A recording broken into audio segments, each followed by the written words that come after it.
जैसे कि हम हर मॉड्यूल में कुछ ना कुछ उस पर्टिकुलर टॉपिक से रिलेटेड कुछ एक नई टर्मिनोलॉजी समझ रहे हैं। तो इस वाले चैप्टर में भी हम समझेंगे। Today this time the term is dejobbing. हमने बात करी जॉब एनालिसिस की, हमने बात करी जॉब डिजाइन की, हमने बात करी अलग अलग अप्रोचेस की। तो अब हम देखेंगे कि ये डी जॉबिंग टर्म क्या है, क्योंकि आज हम बात करें कॉर्पोरेट वर्ल्ड की। So that is changing with changing times. और टेक्नोलॉजिकल चेंज भी बहुत फास्ट हो रहा है। टेक्नोलॉजी बहुत फास्ट पेस से चेंज कर रही है, बहुत जल्दी जल्दी हमको देखने को मिलता है कुछ नया आ गया। तो उसके लिए जरूरी है कि ऑर्गेनाइजेशनल पॉइंट ऑफ व्यू से भी हम ऑर्गेनाइजेशन में अपनी जॉब्स में कुछ इस तरीके का चेंज लाए कि वो आज जो चेंजेस चल रहे हैं सोसाइटी में उससे कोप अप कर पाए। राइट, तो उसी के लिए डी जॉबिंग टर्म निकल के आई है। जहां पे डी जॉबिंग में हम क्या करते हैं, हम डी जॉबिंग में लोगों को रिस्ट्रिक्ट नहीं करते उनके जॉब डिस्क्रिप्शन से।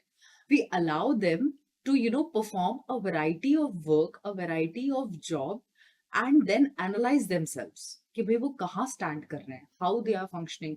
तो उसके लिए अलग अलग अप्रोचेस हैं जो कि हम आगे अभी चल के देखेंगे।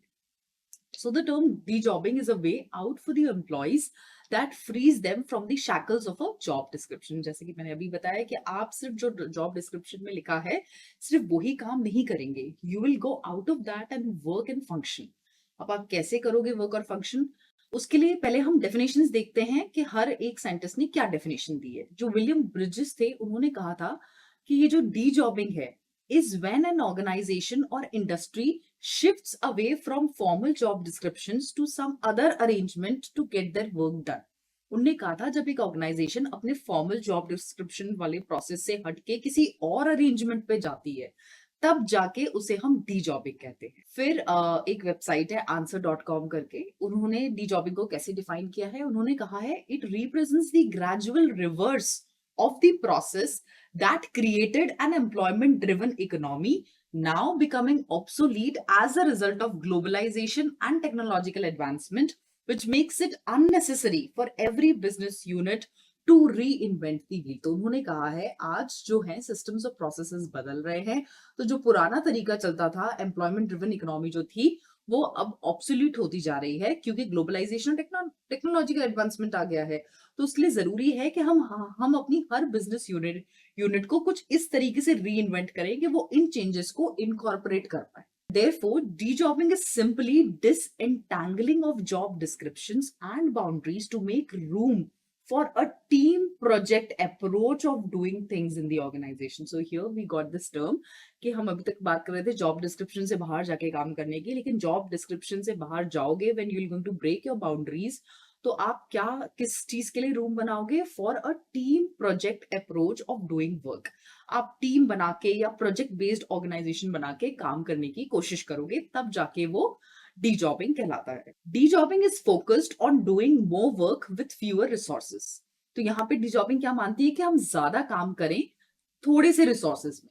It is an easy way out for the companies who are looking to cut costs, especially the labor intensive organizations। कौन सी होती है labour intensive organisations? Manufacturing industry, जहां पे लेबर कॉस्ट का बहुत मेजर पोर्शन कंट्रीब्यूशन उनका रहता है, क्योंकि लेबर कॉस्ट बहुत हाई लगती है। मैन्युफैक्चरिंग में हमको लेबर ज्यादा लगता है ना, तो उनकी कॉस्टिंग भी हाई आती है। तो उन ऑर्गेनाइजेशंस में डी जॉबिंग कॉन्सेप्ट को अप्लाई किया जा रहा है कि हम कम लोगों से ज्यादा काम करा सके। राइट, तो अब हम जो अभी तक बात करते आ रहे हैं, कम लोगों से ज्यादा काम करा सके, हम जॉब डिस्क्रिप्शन के बाहर जाके काम कर सके, तो उसके लिए एग्जैक्टली क्या टेक्निक यूज होती है। Let us try and understand the techniques of dejobbing. तो क्या टेक्निक्स हैं? सबसे पहले इसमें आती है फ्लैटर ऑर्गेनाइजेशन। जो एक ऑर्गेनाइजेशन स्ट्रक्चर रहता है वो पिरामिड शेप रहता है ना। तो उसको हमको थोड़ी सी फ्लैट ऑर्गेनाइजेशन बनाना है। फ्लैट ऑर्गेनाइजेशन का मतलब होता है कि उसमें अगर 4 लेवल्स हैं तो हमें उन 4 लेवल्स को रिड्यूस करके 2 लेवल करना है। तो जो उसका पीक बेस स्ट्रक्चर रहता है वो फ्लैट हो जाता है। वो जब 2 लेवल पे आ जाता है तो उसका वो पीक खत्म होके फ्लैटर ऑर्गेनाइजेशन हो जाती है। तो वही कंसेप्ट वो यहाँ अप्लाई करने की कोशिश कर रहे हैं। उसको रीड आउट करते हैं, देखते हैं, समझते हैं क्या है। The traditional pyramid shaped organizations with several management layers are becoming obsolete, and organizations are progressively reducing the management layers। In flatter organizations, there are less number of managers having a great number of subordinates, which leads to less supervision, and the jobs of subordinates increase in both breadth and depth of responsibilities। सो यहाँ पे flat organisations में क्या होता है, एक superior के under बहुत सारे सबऑर्डिनेट्स काम करते हैं। तो उसको एक एक जो सुपीरियर है बहुत सारे सबऑर्डिनेट्स को सुपरवाइज करता है, और कहीं ना कहीं जो उनके सबऑर्डिनेट्स हैं उनकी जो रिस्पॉन्सिबिलिटी है वो हर तरीके से बढ़ जाती है, क्योंकि कहीं ना कहीं सुपरवाइजर सिर्फ उनको डायरेक्शन का काम और कंट्रोलिंग का काम करता है, बाकी सारा काम उनको ही करने के लिए बोलता है। तो फ्लैटर ऑर्गेनाइजेशंस में नंबर ऑफ लेयर्स कम हो जाती हैं और सबऑर्डिनेट्स का जो रिस्पॉन्सिबिलिटीज है वो ब्रेथ और डेप्थ में इंक्रीज होती है। तो इस तरीके से भी हम डी जॉबिंग कर सकते हैं। फिर सेकेंड अप्रोच है हमारी वर्क टीम्स। वर्क टीम्स क्या होती हैं, यहाँ पे जो ट्रेडिशनल जॉब रिक्वायरमेंट रहती है ऑफ स्पेशलाइजेशन की, where the employees had to perform the same task daily, is reducing.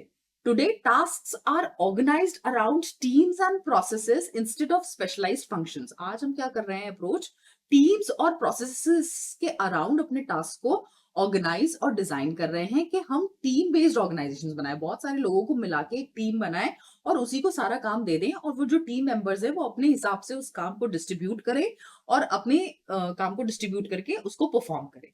तो क्या होता है, जो काम दिया है आपने उस टीम को, उसकी रिस्पॉन्सिबिलिटी, अकाउंटेबिलिटी, परफॉर्मेंस, सब चीज उस पूरी टीम की रिस्पॉन्सिबिलिटी हो जाती है, वो फिर किसी एक व्यक्ति की रिस्पॉन्सिबिलिटी नहीं रहती। तो यहाँ पे हर व्यक्ति अपना 100% कॉन्ट्रीब्यूशन देता है। वो सिर्फ अपने जॉब डिस्क्रिप्शन पे रिस्ट्रिक्टेड नहीं रहता कि भाई मेरा तो बस ये 4 काम है मेरे जॉब डिस्क्रिप्शन में, तो मैं तो ये 4 काम ही करूंगा। बिकॉज यहाँ पे क्या हो जाता है, आपका फोकस है कंप्लीशन ऑफ द वर्क। तो उसके लिए whatever it is required to do, आपको वो सारी चीजें करना रहती है एज अ टीम। तो इसलिए उसको बोला गया है वर्क टीम्स। तो वो क्या हो जाती है, वो जो टीम्स रहती है दे बिकम सेल्फ डायरेक्टेड, वो खुद अपने आप को डायरेक्ट करती हैं।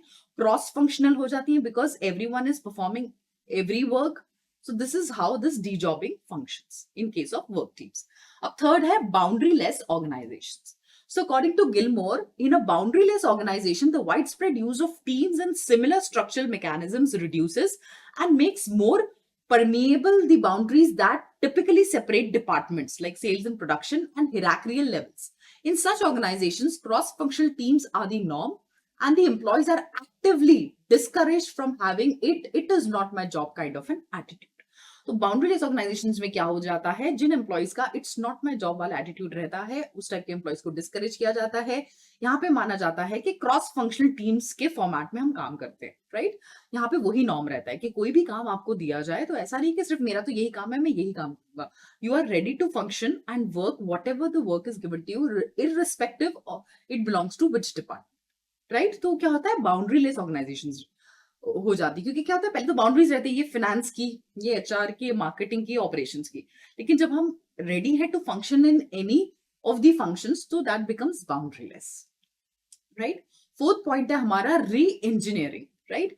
According to Hammer and Champy, उन्होंने क्या बोला था, reengineering is the fundamental thinking and radical redesign of business processes to achieve dramatic improvements in critical contemporary measure of performance such as cost, quality, service and speed.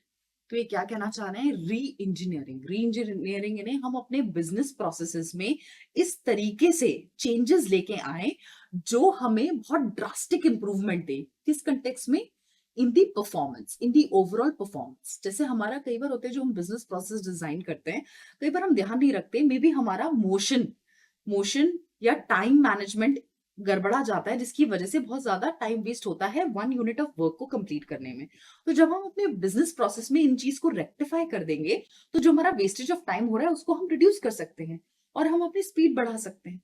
साथ ही साथ में जो cost का wastage भी हम business processes को redesign करके improve कर सकते हैं, क्वालिटी इंप्रूव कर सकते हैं, हम अपनी सर्विस डिलीवरी इंप्रूव कर सकते हैं। तो उसको बोला गया है री इंजीनियरिंग, है ना, जहां आप छोटे छोटे चेंजेस लाके जो आप आउटपुट चाहते हो उसमें बड़ा मेजर चेंज लेके आ सकते हो। तो ये भी ऑर्गेनाइजेशन में किया जाता है, वेरिन ये भी एक डी जॉबिंग का ही अप्रोच है, जहां जिस तरीके से आप इसको अचीव कर सकते हो। So reengineering brings about a radical quantum change in any organisation. It requires organisational members to rethink what work should be done, how it is to be done and how best to implement these decisions. यहाँ पे organisation के members को क्या सोचने की जरूरत है, क्या काम करना है, कैसे करना है, और इस काम को हम बेस्ट कैसे करें, हम बेस्ट डिसीजन क्या इंप्लीमेंट करें कि हमें अच्छा आउटपुट मिले विथ मिनिमम इनपुट। है ना। सो जॉब्स कैन बी री इंजीनियर्ड, हर जॉब को हम री इंजीनियर कर सकते हैं। तो कुछ चीजों का ध्यान रखना है हमें, because several specialized jobs can be combined into relatively few enlarged and enriched ones. इस तरीके से हम इस चीज को कर सकते हैं, जो हम अप्रोचेस की बात कर रहे हैं, कि हम बहुत सारी स्पेशलाइज्ड जॉब्स ना रख के हम उनको आपस में कंबाइन करके, जो हमने अभी कॉन्सेप्ट पढ़ा था एनलार्जमेंट और एनरिचमेंट का, उस तरीके से डिजाइन करें, ताकि बहुत सारी एक्टिविटीज को क्लब अप करके हम एक ही जॉब में रखें और वो एक जॉब एक व्यक्ति एक एम्प्लॉय परफॉर्म कर सकता है। तो क्या नंबर ऑफ पीपल की रिक्वायरमेंट कम हो गई, उसमें आपकी कॉस्टिंग भी ऑटोमेटिकली कम हो जाएगी, और साथ ही साथ में जिस एम्प्लॉय को आप वो वर्क असाइन करोगे वो भी मोटिवेटेड रहेगा, क्योंकि he is getting more variety, more enriched job to do. Right, next point है employees become collectively responsible for overall results rather than being individually responsible for their own task. तो dejobbing में क्या होता है, कोई एक व्यक्ति responsible नहीं रहता टास्क कंप्लीशन के लिए या रिजल्ट अकम्प्लिशमेंट के लिए, यहाँ पे पूरी टीम, सभी लोग इक्वली रिस्पॉन्सिबल रहते हैं। तो यहाँ पे क्या होता है, कलेक्टिवली वो किसी रिजल्ट के लिए रिस्पॉन्सिबल है, तो सब लोग मिलके उस पर्टिकुलर टास्क को कंप्लीट करने के लिए कोशिश करते हैं या डिजायर्ड आउटपुट लाने की कोशिश करते हैं। तो यहाँ पे कलेक्टिव एफर्ट आ जाता है। Then the next point is supervisory checks are reduced and employees are made responsible for their own work. So पहले क्या होता था ट्रेडिशनल मेथड में, सुपरविजन बहुत स्ट्रिक्ट रखते थे, हर चीज पे सुपरविजन होता था, लेकिन यहाँ पे सुपरवाइजरी चेक्स कम हो जाते हैं। हमने बात की ना कि एक सुपीरियर जो है बहुत सारे सबऑर्डिनेट्स को सुपरवाइज कर रहा है, तो यहाँ पे सुपरवाइजरी चेक्स कम हो जाएंगे, तो वो एम्प्लॉय खुद रिस्पॉन्सिबल हो जाता है उसके काम के लिए, कि भाई ये काम मेरा है तो मुझे ही करना है, कोई और आके नहीं करेगा। राइट, फोर्थ पॉइंट है employees are empowered to use more decision making authority while carrying out work in small teams. अब यहाँ पे ऑब्वियसली डेलीगेशन तो करना ही पड़ेगा, आपको एम्पावर करना ही पड़ेगा अपने एम्प्लॉइज को।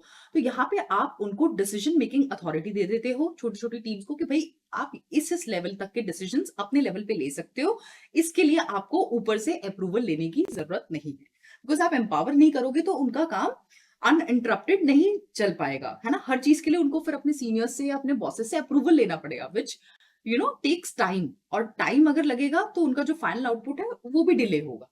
तो इसलिए उनको ये एम्पावरमेंट दे देती है organisation. So this was the concept of dejobbing. अब हम कुछ एग्जांपल्स देख लेते हैं ग्लोबली के कैसे ऑर्गेनाइजेशंस ये डी जॉबिंग कॉन्सेप्ट को अप्लाई करती हैं। जैसे कि इंटेल है, work based on projects that change over time and with it change responsibilities. तो इंटेल क्या करती है, उन्होंने कैसा डिजाइन किया हुआ है, वो अपने काम को प्रोजेक्ट्स में बांटा हुआ है उन्होंने, है ना, और वो प्रोजेक्ट एक टाइम फ्रेम तक का रहता है, और जैसे ही वो प्रोजेक्ट खत्म हुआ आपको वो दूसरा प्रोजेक्ट असाइन कर देती है। तो जो आपकी रोल्स एंड रिस्पॉन्सिबिलिटीज पहले प्रोजेक्ट में रहती हैं वो दूसरे में जाके ऑटोमेटिकली चेंज हो जाएगी। राइट, सो यहाँ पे employees work under several team leaders. अलग अलग प्रोजेक्ट्स पे आप काम करोगे तो ऑब्वियसली अलग अलग लीडर्स के अंडर काम करोगे, आपके अलग अलग शेड्यूल्स होंगे, आप अलग अलग जगहों पे काम करोगे, और आप बहुत सारे variety of task at the same time perform करोगे। ठीक है, सो इस तरीके से इंटेल ने अपनी ऑर्गेनाइजेशन में डी जॉबिंग कॉन्सेप्ट अप्लाई किया in the form of project based work. Apple में क्या होता है, the nature of duties keeps changing, people do whatever needs to be done without being selfish or shrinking responsibility. There is a lot of flexibility and work goes beyond the ambit of a job description. So Apple company में क्या होता है कि वहां पे जब जो काम करने की जरूरत है लोग वो काम करते हैं, वो सेल्फिश नहीं होते, ना ही वो अपनी रिस्पॉन्सिबिलिटीज लेने से कतराते हैं। वहां पे बहुत फ्लेक्सिबल अप्रोच उन्होंने रखी है अपने एम्प्लॉइज के लिए। एंड वहां पे ऐसा नहीं कि हमारे जॉब डिस्क्रिप्शन में जो है वही काम करो, no, whatever it is required to be done you have to do it, important is the ultimate output. Microsoft ने क्या किया है, it frequently deploys project based assignments. वो क्या देती है, project based assignments edge, and that is the essential building block of Microsoft. These projects keep evolving and the membership keeps changing. People work on discontinuous projects with a diverse mix of people across functions, divisions and geographies. यहाँ पे project assignments चलते हैं, आपको थोड़े time के लिए इस project पे असाइन कर दिया जाएगा, तो आप उस प्रोजेक्ट पे काम करोगे, और अलग अलग लोगों के साथ आपको काम करने को मिलता है, अलग अलग डिविजन्स में, अलग अलग ज्योग्राफीज में। तो यहाँ पे प्रोजेक्ट बेस्ड ऑर्गेनाइजेशन चलती है और प्रोजेक्ट बेस्ड असाइनमेंट्स। आपको कभी इस प्रोजेक्ट पे, फिर आपका काम वहां पे कंप्लीट हो गया तो आपको दूसरे प्रोजेक्ट पे भेज दिया जाएगा, दूसरे प्रोजेक्ट पे असाइन कर दिया जाएगा। So this is how they function. तो वहां पे भी कुछ स्पेसिफिसिटी नहीं रहती, आपको अलग अलग एक्सपोजर मिलता है। ऐसे ही जीई भी जो है वो भी इसी चीज पे काम करती है। The company believes in teaching new and diverse skills. It encourages people to take on different roles and work with different teams. A can-do perspective prevails with new assignments and uncertain challenges. So GE company भी क्या करती है, वो believe करती है कि हम नई नई और अलग अलग प्रकार की स्किल्स सिखाएं अपने एम्प्लॉयज को, और उनको एनकरेज करें कि वो अलग अलग काम और अलग अलग जॉब रोल्स को अडॉप्ट करें, राइट? सो ये उनकी अप्रोच है। सो कॉमन चीज इन चारों में क्या है, ये लोग फोकस करते हैं टीम बेस्ड अप्रोच पे, है ना, और प्रोजेक्ट बेस्ड अप्रोच पे। ये अप्रोचेस सबसे ज्यादा चलती हैं, जहां पे आपको बहुत सारे लोगों के साथ काम करने का मौका मिलता है और वहां पे इक्वल अकाउंटेबिलिटी और रिस्पॉन्सिबिलिटी हर एम्प्लॉय की रहती है। So this was the concept of dejobbing, which is, creating a boundary-less organization.